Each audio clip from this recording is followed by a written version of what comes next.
ইসলামের সূচনা লগ্নে বারবার রফে দেন করার হুকুম ছিল। পরবর্তীতে আল্লাহ রাসূল সাল্লাল্লাহু আলাইহি ওয়াসাল্লাম আল্লাহর হুকুমে এটাকে নিষেধ করে দিলেন। নগদ মিথ্যে। হানাফি মাযহাবের প্রতি মানুষের বিদ্বেষ উঠে যাওয়ার একটা কারণ হচ্ছে রফুল এদেন না করা। মানুষ যখন বুখারী পড়ে, মুসলিম পড়ে, আবু দাউদ, তিরমিজি, ইবনে মাজাহ, নাসাই সমস্ত হাদিসে দেখছে নবী রফুদান করেছে, মাযহাব বলছে করা যাবে না। এই জন্য সাধারণ জনসাধারণ প্রথমে একটা আঘাত পায়, বেটা বলে কি কথা কি বুঝতে পারছেন?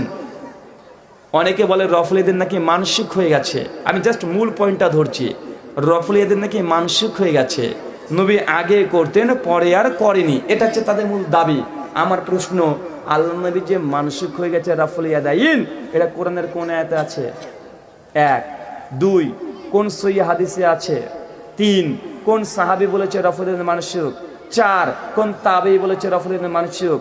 5 কোন তাবাই বলেছে রাফুল ইয়াদাইন মানসিক? 6 যতগুলো হাদিসের মুহাদ্দিসগণ আছেন, ইমাম বুখারী, মুসলিম, আবু দাউদ, তিরমিজি, ইবনে মাজাহ, নাসাই, সহিহাইন এবং সুনান আরবাঈ, 6টা গ্রন্থের কোন লেখক বলেছে রফুল এদের মানসিক? ওয়াল্লাহি একজন রফুল এদের মানসিক কেউ বলেনি।